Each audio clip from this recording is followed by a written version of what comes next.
can't last a minute. I'm sipping Macklemore, that means what's in my glass is vintage. The rock broke down like after Dame Dash was in it. I know the whack was in it. They claim otherwise, but hip-hop was black invented. PowerPoint presentation, high facts presented, credible sources. St. Louis lunatic, never bred over.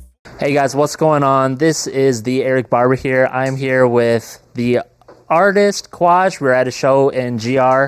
How you doing today, man? I'm chilling, man. Thanks for coming out, man.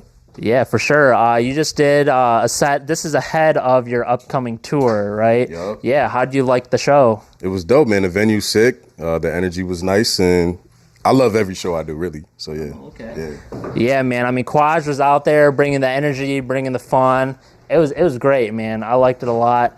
And so, Kwaj, you know, most of the artists I interview in Michigan are from the Detroit scene. You're primarily based out of Grand Rapids, though. How do you feel like that's kind of shaped your career? Yeah, I'm actually based more out of Lansing, even though I did live here for like 3 years. Yeah, your college. Yeah, but I'm not too stuck on the whole where you're from shaping where you at, because I'm a huge East Coast hip hop fan. Mm-hmm. Like, I listen to all of that.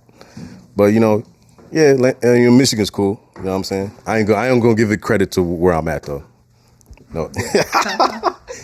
Some people are like live or die for where they're from. Like, I'm not that. You're not that kind of Lansing. You're not a Lansing head. I'm trying to go to New York or Cali and make it big out there. So. Okay, and so speaking of that, man, I mean, do you got any kind of road? Because I know you're still Michigan-based, right? Do you got any kind of roadmap, like where you want to see yourself in a year or 2 years, etc.?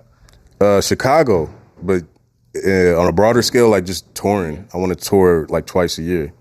And Kwaj, you know, I was looking at some of your music, man. For one, like great catalog. You know, that album, I don't want to get the name. It's Leaves of Memories. Yeah. Is that Leaves of Memories? Yeah. I mean, that was an explosive album from 2019. Sure. You released again in 2021, but there's been nothing since. You know, are you cooking something up I'm cooking. I got 2 EPs in the works, but nothing's been popping. But I've been doing a lot of shows though, like. You know, good things take time, so I'm not pressed. If I'm doing shows and the music's being made, like, I'm still doing something. Yeah, for sure. And, you know, with you being a frequent performer, you know, because I know all kinds of artists, and some people, like, they're big artists, but they're, like, recluse, you know? And some people just perform all the time. And so what's kind of pushed you in that performing route? That's the only time I feel like alive. I'm a huge introvert, like, I went to GVSU, like my roommates or people who lived in the same hall as me would knock on my door to come kick it, and I would just like not answer it. Like, and they knew I was in there. Like, that's the type of shit I'm on. But I bust out of my shell when I'm on stage because, like, I know I'm hot, so, and I love it.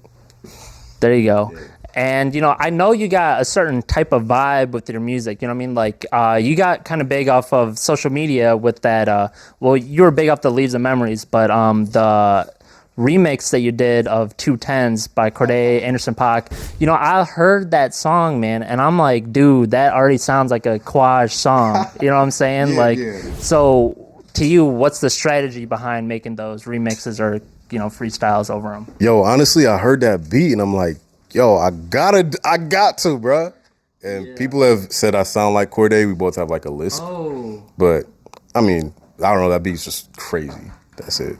That's awesome, man. That's kind of inspirational, too, because I got a little bit of a lisp, and, you know, some gang, dog. I didn't hear it till you said it. Yeah. Word. Yeah, man. So that's cool that you can still kick it and make big stuff with that. So, and I did want to talk back on the Leaves of Memories, man, because that one, man, you got tracks in the hundreds of thousands of views, man. What do you feel like was the it factor there that got that pumping and blowing up? That's an interesting question. I feel like everybody's first project is usually a hit. It's hard to follow it up, you know, that sophomore slump. But the artwork, the authenticity, like all of it, everything just aligned perfectly. And it definitely didn't follow up the next time, but I still got that first John. But I'm not even lying. I like the most recent, the intro track, man. Just hearing that, like, I could tell, because it's just called something intro, right? Yeah, the woke intro. Yeah, right? The woke intro, yeah. I could tell that the lyricism, the flow, and the production especially, elevated big time. We on the same page. Yeah. Somehow it just didn't hit like Leaves of Memories. Everything elevated. Rhymes, production. What's your like normal promotion strategy for like an album rollout, or even, I know you do some singles here or there? Man, I mean, I try to market on Facebook, Instagram, shoot little like snippets and post them on social media, but I don't really have a big marketing strategy, and it's tough to really think of one, you know, and it costs a lot of money type shit, but yeah. Yeah, man. Dude, it's always the money, man. I feel like that's like one of the bigger things is like the marketing kind of outweighs the music, like to get to get big. For sure. You know the saying, like people talk about, will good music rise to the top? There's so much good music. It can't all rise to the top. Yeah. Like you got to separate yourself somehow. And a lot of that is marketing. For sure, man. And I did notice, you know, some of your bigger YouTube videos has some Detroit rappers. I know you got like Sam B yourself, who I've interviewed a couple months ago. Yeah, man. The Otis Supply in Ferndale, which is now shut down. Yo, word? But why? Poor management. I guess. Yo, shout out to Otis Management. But yeah, yo, so I went there. I don't know why I went there, but then someone whispered in my ear like, yo, Sam B from Netflix is in here, or Rhythm and Flow. And I'm like, yo, man, I got to see if he can actually rap. So I called. That was my first time meeting him. I said, yo, hop outside. We about to get this cypher cracking. So him and Jamil Ali. Really? Off top. I'm like, yo. That's just what happened. I said, yo, follow me. We about to rap outside. Oh, my gosh. And he brought Jamil Ali. And then all of a sudden, like 10 cats from the basement came up and we just got a huge ass cypher cracking. But here's what happened to that cypher, man. And I love Sam, man. I love him, man. We get along great. He starts off the cypher, bro, and he's like, oh, fuck, like 30 seconds in, and, you know, you kind of bodied him in that, you know what I'm saying? You know what's funny is, it's my video. I could have cut that out and, like, clipped it to where he didn't say that. But, like, for the pure authenticity of a cypher, I left it in. Because it looked hot when I picked it up and killed it. So, like, I had to leave it in to his dismay. But shout out Sam B. Shout out to Sam B, man. And, you know, I got to ask, you know, part of staying hip and up, man, is like, you know, what you're listening to now. Yeah. So what artists have kind of caught your eye there? I love Mick Jenkins, Big L, Elzai, Chance, Fonte, fucking just a lot of old school East Coast type stuff. And I hit a left field like Skizzy Mars. He doesn't even like, he's not a rugged rapper, but I love Skizzy Mars. I can't even tell you why. So, yeah. Okay, sweet. And, you know, so you're on your trilogy, like your third album, right? And the trilogy or, you know, whatever you want to call it. For sure. How do you feel like that's going to differ from your last two works? You know, man, I feel like I'm more comfortable in myself as a person. I've lived a lot more. And, the pen game on these new joints is crazy. I think we're going to go back to what Lee's was, but really follow it up in a right way. Yeah. For sure. I felt like, you know, Leaves, it was so mellow, kind of airy about it. You know what I'm saying? Like you're like floating a little bit. It's definitely like good vibes, you know? And I noticed on a lot of your projects too, you got a lot of features on them, you know? And what's your feature selection like? You know, like, do you think of like the beat? Or like, oh, this guy's good on it? Or do you just got certain people in mind already?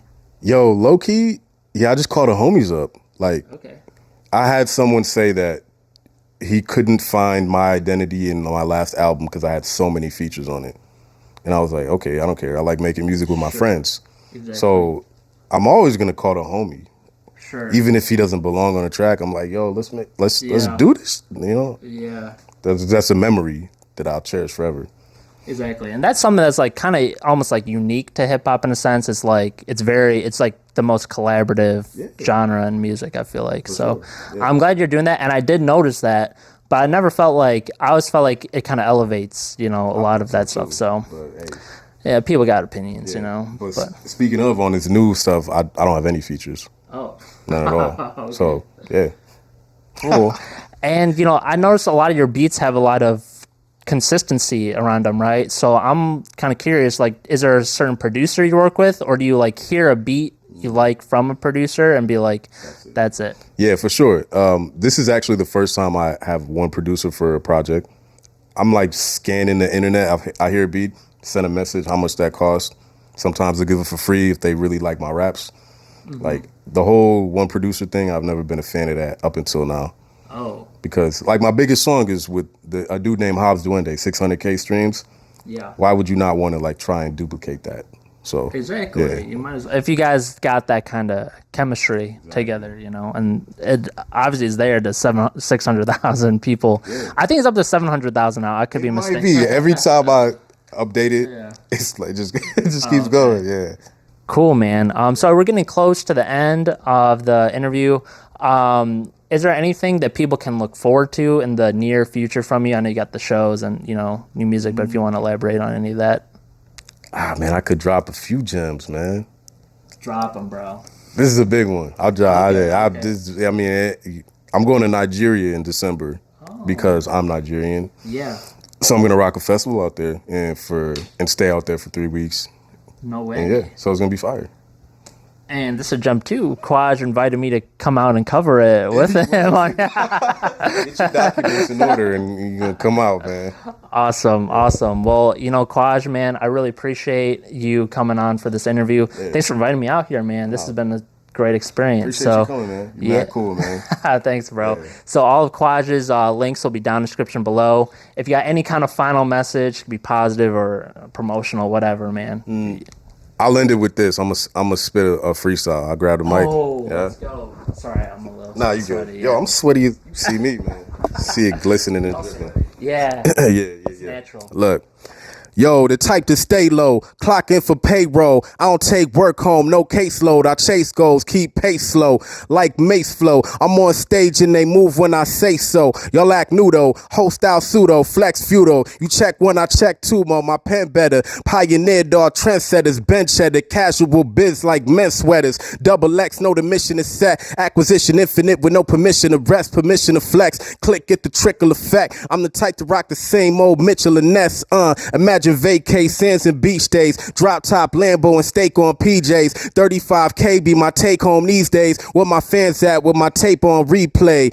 I'm not a henchman, she need attention. Always saying we like a Frenchman. I stay dolo in my dojo to save modo when I end up like Tony and Manolo. Yeah.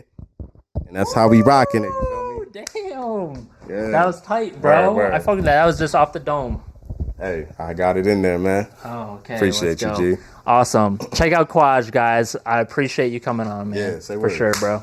All right, man. Yep.